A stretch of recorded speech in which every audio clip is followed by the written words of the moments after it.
senang jika Bunda ada di sini bersama saya berbagi informasi bersama pengalaman saya. Nah, perjalanan membaca Bunda merupakan perjalanan yang sangat penting dan yang sangat besar. Nah, Bunda, jika Bunda terlibat dalam membantu anak kita belajar membaca di rumah Bunda, sangatlah baik memang untuk kita membantu membaca. Nah, jika Bunda mencari informasi lebih lanjut tentang bagaimana penting dari proses membaca anak Bunda, di mana kita akan mengetahui bahwasanya belajar membaca merupakan proses yang menakjubkan ya Bunda ya, dan menjadi bagian hal penting dalam membantu anak kita. Nah Bunda, di sini sebuah keistimewaan untuk kita berbagi informasi. Nah hal ini juga bisa sangat menyenangkan bagi kita di dalam membantu anak membaca berdasarkan pengalaman kita ya Bunda ya, berbagi informasi. Meskipun Bunda jujur saja terkadang tidaklah mudah di dalam membantu anak belajar membaca di rumah. Nah ini bisa jadi pekerjaan yang sangat sulit bagi saya dan Bunda di rumah. Mengapa hal ini bisa terjadi Bunda? Karena banyak alasan, banyak faktor, dan saya akan membahas dua alasan dulu ya Bunda ya, atau dua alasan saja mengapa ini sangat riskan. Pertama, kita mengetahui bahwa saya membaca adalah proses yang diajarkan atau yang dilatih, bukan bawaan lahir. Yang kedua, membaca bisa menjadi keterampilan yang sulit dikuasai karena butuh proses pelatihan. Oke. Nah, di sini Bunda saya menggunakan metode fonik di dalam membantu anak belajar membaca di rumah. Nah, apa itu metode fonik Bunda? Metode fonik merupakan atau berkaitan dengan bunyi huruf. Nah, setelah anak mengenal beberapa bunyi huruf Bunda, contoh huruf vokal A, I, U, E, O. Nah, di sini kita melatih anak di dalam membaca huruf 5 huruf saja dulu ya Bunda ya, yang dimulai dengan huruf vokal terlebih dahulu ya Bunda, yaitu huruf A, I, U, E, O ya Bunda ya. Nah, setelah anak menguasai huruf vokal, kemudian anak mulai menggabungkan atau blending dengan beberapa huruf vokal dan huruf konsonan. Nah, untuk membantu untuk membentuk suku kata maupun kata, di mana kita menyebutnya ini dengan kemampuan anak dalam blending ability. Atau dengan metode fonik kita bisa menekankan huruf awal pada suatu kata terlebih dahulu ya Bunda. Contohnya huruf vokal digabungkan dengan huruf konsonan. Ba, bi, bu, be, bo. Hanya beberapa huruf vokal dan kemudian beberapa huruf konsonan. Ca, ci, cu, ce, cu ya Bunda. Nah, tidak harus semua huruf alfabet dikuasai oleh anak kita Bunda. Nah, di sini saya tekankan bahwasanya Bunda bisa membayangkan jika anak harus menguasai semua bentuk huruf abjad. Hal ini akan sangat sulit bagi anak. Karena huruf-huruf tersebut serupa.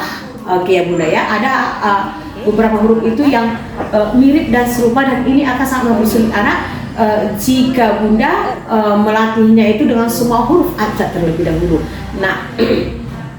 Nah Bunda, karena proses dalam membaca tentunya melibatkan kemampuan membedakan bunyi, mendengarkan bunyi, mengenal simbol bunyi huruf, serta kemampuan anak dalam menggabungkan bunyi-bunyi huruf tersebut menjadi kata atau suku kata ya Bunda. Atau suku kata. Di sini kita menyebutnya Bunda, ketika anak dilatih dengan metode fonik, kemampuan anak dalam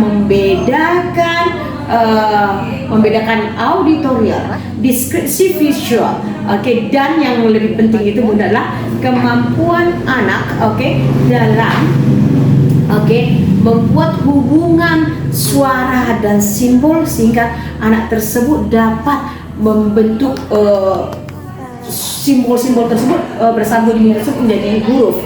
Nah Bunda, ternyata banyak hal yang harus dipahami atau disiapkan anak sebelum anak siap dalam belajar membaca. Jadi kita dapat menggunakan metode fonik dalam membantu anak belajar membaca ya Bunda, di mana kita mengetahui bahwasannya metode fonik adalah metode sudah teruji, di mana metode fonik adalah metode yang membantu anak belajar membaca ya Bunda dengan cara mengembangkan kemampuan anak dalam mengenal huruf, mengenal suara, dan menjalin hubungan antara suara dan simbol daripada huruf tersebut. Nah, disinilah fonik berhubungan dengan suara atau bunyi yang mewakili huruf dan mengkombinasikan huruf fonik.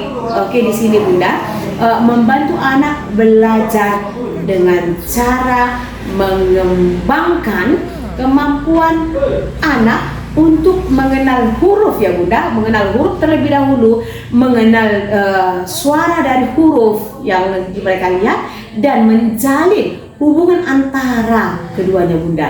Hasil studi yang dilakukan di luar negeri ya, hasil studi yang dilakukan oleh London School of Economics menunjukkan bahwasanya Bunda, anak belajar membaca dengan metode fonik Bunda memiliki perkembangan kebahasaan atau perkembangan bahasa yang jauh lebih baik dibandingkan anak yang belajar dengan metode konvensional Bunda. Nah, ini berdasarkan riset ya. Dengan belajar metode fonik, anak kita atau balita bisa lebih paham dalam membentuk huruf menjadi sebuah kata. Nah Bunda, ini membantu dalam mengembangkan kemampuan anak dalam pengenalan teks nantinya yang diperlukan untuk mendukung anak belajar membaca di rumah. Nah, balita atau anak kita yang belajar dengan metode fonik juga akan lebih pandai dalam mengeja, karena ini berdasarkan riset dan pengalaman saya juga yang sudah terbukti, karena anak dibiasakan untuk memecahkan sebuah kata menjadi satuan fonik terkecil atau bunyi terkecil. Nah, banyak orang tua seperti saya sudah mencoba metode fonik, dan saya juga mengaku anak saya yang sudah bisa membaca di usia saya melatihnya itu di usia 2-3 tahun. Tetapi tentunya Bunda, ini tergantung pada kecepatan belajar setiap anak atau setiap balita itu berbeda-beda ya Bunda ya. Yang paling penting Bunda adalah membantu anak memahami kata-kata yang sedang dibaca atau kita ajarkan, serta Bunda kita mendorong anak untuk berani bercerita atau mengungkapkan pendapat mereka menggunakan kata-katanya sendiri. Ini akan sangat penting, di mana metode fonik ini juga untuk membantu balita juga akan lebih efektif bila sering mengajarkan anak kita berlatih dalam percakapan, permainan, kemampuan mendengar, dan lain sebagainya. Sederhana karena kemampuan fonik merupakan kemampuan yang melatih anak di dalam belajar bunyi. Nah, bagaimana metode fonik itu bisa kita ajarkan Bunda? Nah, ini dia. Diajarkan dari bunyi huruf yang paling mudah, huruf vokal yang saya ajarkan terlebih dahulu, hingga yang paling sulit menggabungkan dengan huruf konsonan. Diajarkan dengan cara yang menyenangkan Bunda. Ini yang saya lakukan adalah dengan cara menggunakan media yang beragam, oke ya, disesuaikan dengan kemampuan dan dengan gaya belajar anak kita masing-masing, Bunda. Nah, di sini yang mau saya tekankan bahwasanya berdasarkan pengalaman saya, anak saya itu Nami itu saya latih di usia 1 tahun 8 bulan. Nah, cara yang pertama yang saya gunakan adalah melatih anak dengan mengenalkan 5 huruf vokal atau huruf A, I, U, E, O. Nah, setelah anak distimulus, dilatih dalam menguasai 5 huruf pertama, A, I, U, E, O, itu dulu, Bunda. Kemudian setelah anak sudah terlatih di 5 huruf pertama, Bunda, kemudian kita kombinasikan dengan huruf vokal, huruf konsonan, huruf B ya, B, A, ba, bi, bu, be, bo, ca, ci, cu, ce, co. Nah, ini dulu distimulus. Tidak semua huruf abjad atau tidak semua huruf alfabet itu harus dikuasai si anak, oke ya. Ini istimewanya di dalam bahasa Indonesia dan metode fonik dalam bahasa Inggris, di mana kita mengetahui bahwasanya ketika kita mengajarkan di dalam bahasa Inggris, bunyi di dalam bahasa Inggris itu berbeda dengan huruf yang diucapkan, itu sangat jauh berbeda. Nah, untungnya di dalam bahasa Indonesia itu tidak serumit di dalam bahasa Inggris. Nah, tugas kita, Bunda, adalah menggunakan berbagai macam model pembelajaran, berbagai variasi media di dalam membantu anak membaca. Hal yang pertama yang tadi saya ungkapkan, Bunda, terlebih dahulu, Bunda, kita mengajarkan anak di huruf vokal 5 huruf saja, A, I, U, E, O, kemudian dikombinasikan dengan huruf konsonan, oke, di 2 huruf saja. Contoh ba, bi, bu, be, bo. Setelah anak sudah terlatih di huruf B, kita latih di huruf ca, ci, cu, ce, co, dan da, di, du, di, do, dan lain sebagainya. Step by stepnya harus kita lalui ya, Bunda ya. Tidak harus semua huruf itu dikuasai. Nah, setelah langkah awal bisa dikuasai, Bunda, kita maju ke langkah selanjutnya sampai si anak itu bisa. Di mana kita mengetahui bahasanya kemampuan membaca adalah kemampuan yang paling sulit. Di sini sama dengan riset, sama dengan belajar dengan matematika, sama halnya dengan sulitnya dan di dalam belajar mengajarkan anak membaca, karena semua itu membutuhkan yang namanya kemampuan kognitif, kemampuan pemahaman, kemampuan mendengar, kemampuan untuk menyerap informasi, karena ini pembelajaran awal dan yang sangat penting ya, Bunda ya. Tingkat kesulitannya memang jauh lebih sulit.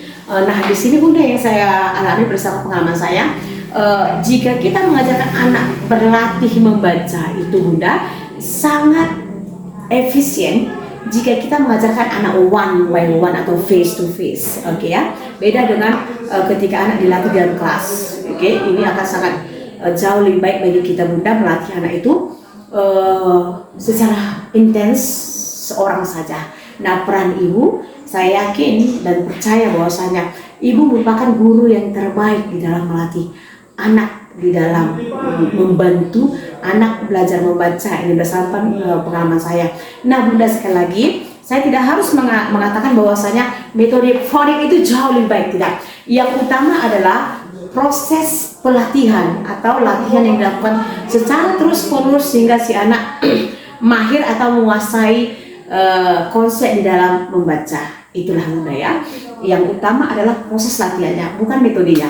Nah, apapun yang Bunda lakukan di dalam metode belajar mengajarkan anak membaca di rumah, proses yang utama adalah latihan, dan membuat pembelajaran itu jauh lebih mudah untuk anak. Itulah tugas kita sebagai orang tua, Bunda, melatih anak di dalam belajar. Oke, Bunda, semoga bermanfaat apa yang saya sampaikan. Oke, informasi ini. Oke, sampai jumpa, Bunda. Bye-bye.